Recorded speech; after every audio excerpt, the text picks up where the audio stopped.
Buenas tardes, ¿qué tal? Vamos a iniciar la clase. No están todavía los demás, pero en honor al tiempo, bueno,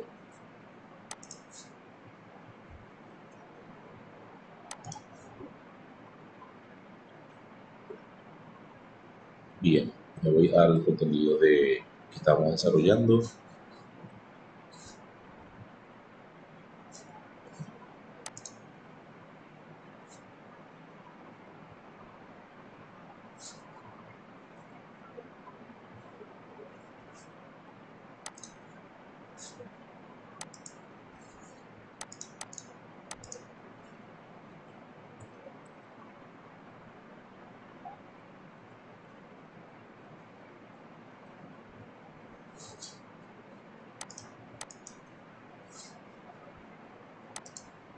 Ahí. ¿Por qué es importante la interacción social? ¿Por qué es fundamental la interacción social para el ser humano? Esta es una información muy nueva, así que quería compartir, ¿verdad? A modo de ejemplificar toda la teoría que estábamos viendo hace rato. Vivimos en sociedades en las que es esencial la relación con los demás. Mira, el término esencial es así como dice, esencial, fundamental, necesaria. La relación con los demás. Somos seres sociales, por naturaleza, como dice Aristóteles, y necesitamos pertenecer a grupos. Esto es radical. De todos los retos que nos han puesto por delante, desde que comenzó la crisis a raíz de la pandemia por coronavirus, uno de los mayores es el de reinventar la manera de relacionarnos con los demás. Es una sociedad como la nuestra, en la que el contacto físico forma parte del día a día. En todas partes nos saludamos con las manos y hablamos, nos acercamos para hablar con las personas, compartíamos el tereré y todo eso, ¿verdad? Y en el que nuestras relaciones sociales son uno de los núcleos de nuestra vida. Hemos tenido que darle una vuelta a esto, radicalmente, ¿verdad? Aprender a vernos menos y a hablar por otras vías, esta vía, por ejemplo, ¿verdad? Somos seres sociales, nuestro cuerpo se activa a través del tacto desde la juventud, cuando ya tenemos conciencia de la realidad. La interacción social es básica. Los adolescentes, los jóvenes, se relacionan muchísimo entre ellos. Y la pandemia, queremos sentirnos incluidos en un grupo porque nos da la sensación de seguridad. Explica Antonio Ruiz, asesor de la neurociencia en neurociencia aplicada e integración biotecnológica. Es tal nuestra necesidad de pertenecer a un grupo que, comenta el experto, hemos creado estos entornos de manera artificial con las ciudades y comunidades. El 99,9% de la población quiere tener compañía. Todos prácticamente, ¿verdad?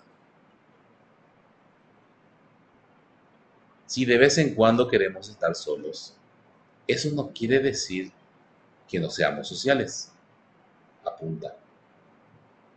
Explica entonces que nos relacionamos con los demás y creamos grupos en los que nos agrupamos por nuestras afinidades, nuestros gustos, incluso en el trabajo, compañeros de trabajo. amigos. Nos juntamos a quien tiene apetencias parecidas, que gusta de algo, fútbol, ya sean culinarias, culturales o políticas, por ejemplo. Esto nos hace sentirnos integrados en un entorno determinado y por supuesto da sentido a nuestra vida. Mira, mira lo que digo, da sentido a nuestra vida. Dice, esto nos hace sentirnos integrados en un entorno. Explica y pone un ejemplo. Estas personas que se sienten desplazados de un grupo terminan por tener problemas en la esfera emocional. ¿Qué es lo que nos está diciendo? Que normalmente luego, si nos sentimos excluidos, esto nos afecta emocionalmente. En la sociedad normal, podemos decir, fuera de la pandemia, e incluso les afecta de forma física también. ¿Puede la tecnología suplir la falta de contacto humano? En tiempos como estos, las nuevas tecnologías han pasado a formar parte fundamental también de las interacciones humanas. El mundo online ha multiplicado la interacción social, pero no podemos decir que la sustituye. Afirma Antonio Ruiz, explica que la tecnología puede mitigar los efectos negativos de la falta de interacción social. Mitigar apenas, paliar, básicamente. Pero no puede llegar a suplirla, o sea, no podemos cambiar la interacción social física o el distanciamiento social. Pues, aunque ahora mismo se basa en estímulos visuales y auditivos, faltan el resto. Muchísimas cosas. Las relaciones virtuales no son iguales. No se siente el dolor o el amor de la misma manera. Aunque crean relaciones cercanas, no es lo mismo, afirma el experto, que apunta que muchas personas, en especial los más jóvenes, pueden llegar a depender demasiado de estas relaciones virtuales y llegar a tener una adicción incluso, ¿verdad? Nos aportan placer por un lado y reconocimiento, pero hay que saber que un like no significa que te quieran más. Esto en el ámbito de las redes sociales. No sustituye una relación real. No sé si alguien quiere hablar. Luz, bien nomás. Bueno, dale, dale, ok.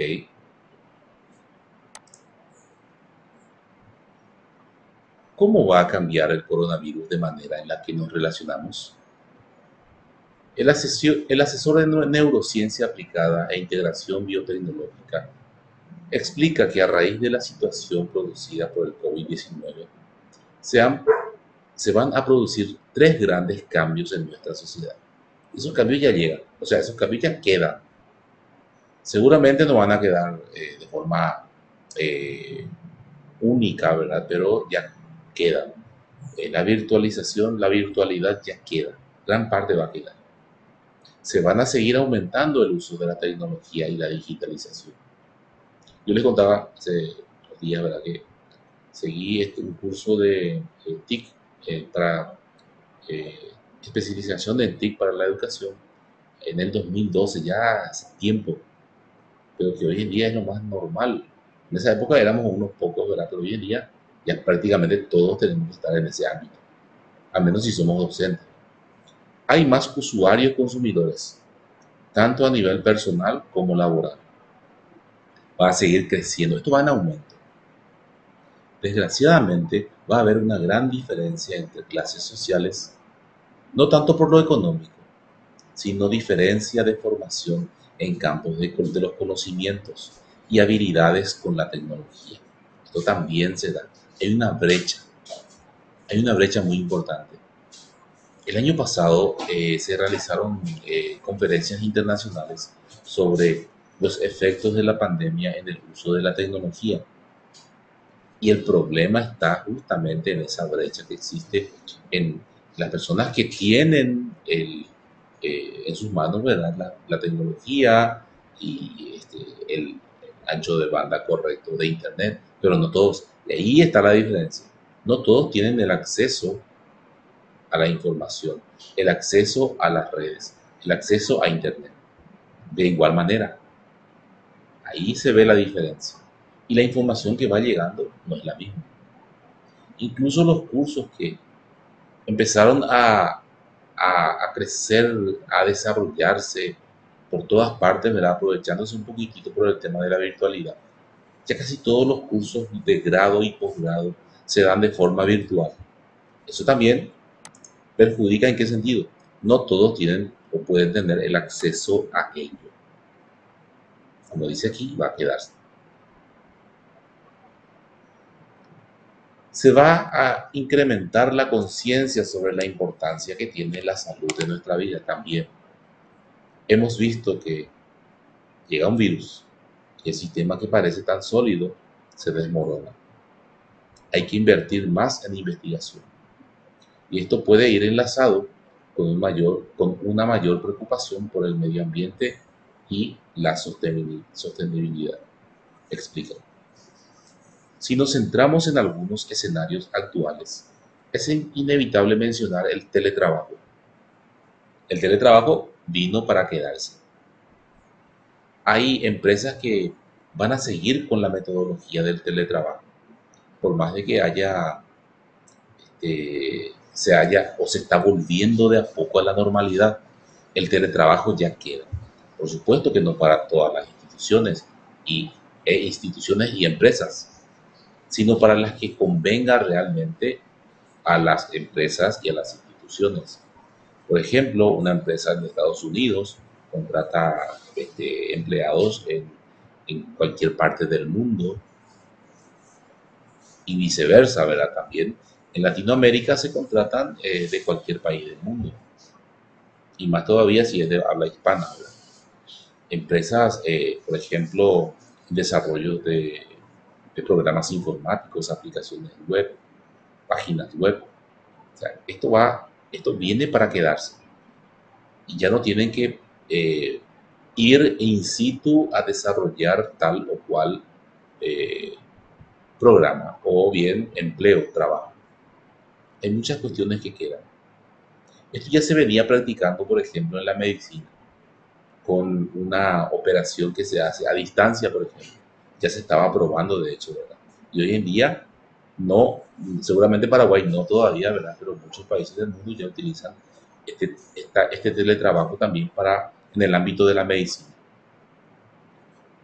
Bien, dice, nos referimos a una situación que en realidad no tiene que ver con el teletrabajo real. Estamos en una situación que nos obliga a trabajar en casa, desde casa. Si tenemos suerte de poder hacerlo, también el que no tiene trabajo, difícil la cuestión, no es tan fácil. ¿Cuántos perdieron sus trabajos? ¿Y cuántas empresas cerraron? No replicando un molde. Si en la oficina de trabajo se trabaja de 8 a 3, hoy pasa todo ese tiempo en mi casa. En realidad, el teletrabajo es desarrollar tu actividad laboral paralelo a tu vida. No tiene un horario fijo. Me he dado cuenta de que empleados trabajan incluso sábado y domingo para recuperar el tiempo en que no pudieron desarrollar tal o cual actividad. Lo que se ve es que si teletrabajamos durante la jornada de trabajo, solo pasamos el 10% interactuando con nuestros compañeros. Otra vez el problema de la interacción, dice el experto. Esto se traduce en que sentimos menos integración en la empresa. Si nos sentimos más inseguros, hablamos menos con nuestros jefes y compañeros. No recibimos el feedback y empezamos a dudar de nosotros y nuestro trabajo. Son dudas provocadas por la soledad, no hay interacción social y todo es más eh, plano emocionalmente, advierte Antonio Ruiz, que apunta que nos podemos comparar con un email o un mensaje de texto con una conversación. Ven que el email se envía y no se tiene el retorno directo hasta que la persona acceda a su correo, la otra persona acceda a su correo. Y tampoco podemos saber si esa persona leyó ese mensaje. No es pues como el WhatsApp, que vos te das cuenta que sí leyó o abrió, o por lo menos está en línea. Con respecto al email no ocurre lo mismo. Y muchas veces es eso lo que está pasando. Consejos para evitar las consecuencias negativas de la falta de interacción social. No solo el teletrabajo, sino la situación general hace que vivamos en una constante incertidumbre, donde nuestras relaciones sociales se ven directamente afectadas. Por ello, el experto deja una serie de consejos para poder sobrellevar mejor la situación y poner freno a sus consecuencias negativas. Por un lado, ¿verdad? Es importante mantener hábitos saludables, de estar quieto todo el día. Si en un día normal tú te levantas, te duchabas, te maquillabas, en el caso de las mujeres, ¿verdad? E ibas a trabajar, aunque estés en casa, tienes que seguir haciéndolo. ¿Será? Esto da a nuestro cerebro seguridad. Debemos centrarnos en la información oficial. Eso también pasa muchísimo y pasó muchísimo. Yo me pasé en los grupos de WhatsApp, de- de- ya sea de compañeros de trabajo o de familia, escribiendo las noticias falsas y demostrando que esa es una noticia falsa y cómo demostrar la noticia falsa, que no es verdadera. Dice, y la que podemos controlar para no incrementar la incertidumbre que sentimos. De repente eso venía una información así terrible. Empatizar más es esencial también, en la empatía, ponernos en el lugar del otro, con las personas que convivimos y con todo el mundo. Es importante expresar cómo nos sentimos y entender cómo se sienten ellos. Hay que empatizar mucho. No es sencillo convivir tanto tiempo. No es sencillo. Hay que encontrar burbujas de paz y calma, tener buenos hábitos, empezar a caminar, bueno, afuera. Hoy en día ya podemos salir, poner música un rato. Esto es importante, no solo porque es crear nuevos hábitos, sino porque el COVID-19 afecta menos a personas con mejor estado físico. Utilizar la tecnología a nuestro alcance. Aunque ya utilizábamos el mundo online de manera constante, estos últimos meses nos han enseñado su importancia y la necesidad de adaptarnos y aprender de él. Se dieron pasos gigantes. Yo tengo compañeros de trabajo que no usaban la tecnología y hoy en día han avanzado muchísimo a la fuerza, a la fuerza, ya sea desde el celular. Yo como no uso mucho o sea, la teleconferencia desde el celular, a mí me cuesta más otra vez. Ellos manejan mucho más el celular que yo. Yo lo hago desde mi computadora. Entonces, han avanzado muchísimo, por cierto, ¿verdad? Todos los docentes, me refiero al ámbito docente, y de hecho que seguramente se da en todos los ámbitos también.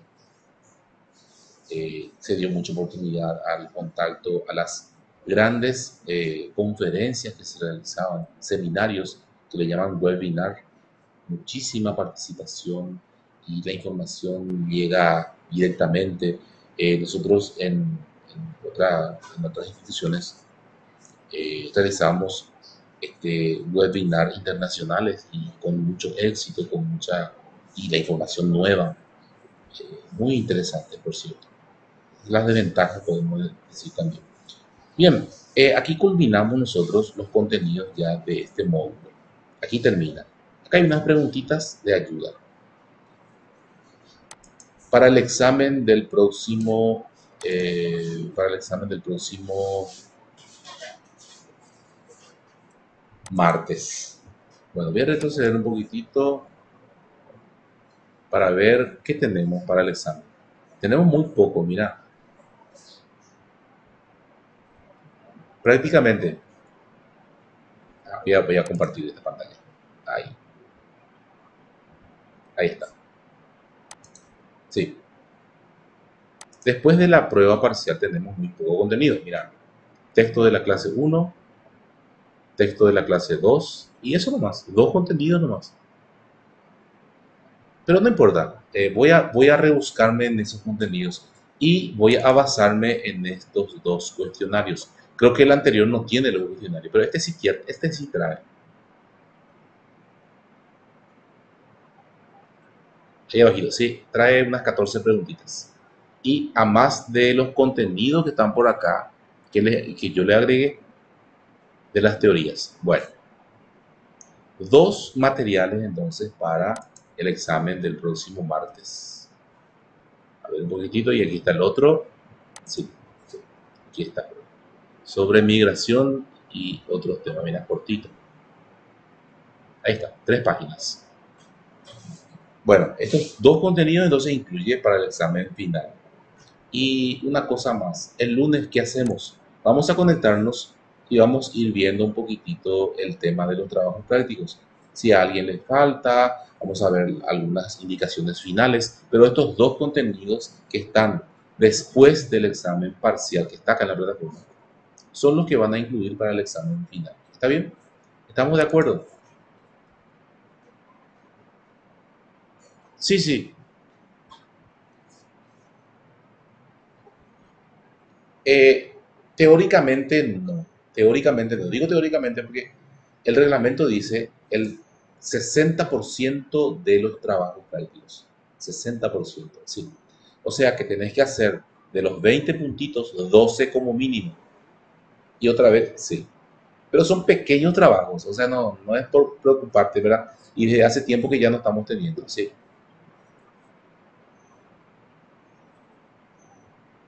Sí, sí, perfecto. Entonces, el lunes vamos a reunirnos, nos saludamos, hay alguna duda con respecto al examen, después cerramos ya para el examen del día, sí, al día siguiente. Bien, voy a dejar de grabar, entonces esto se queda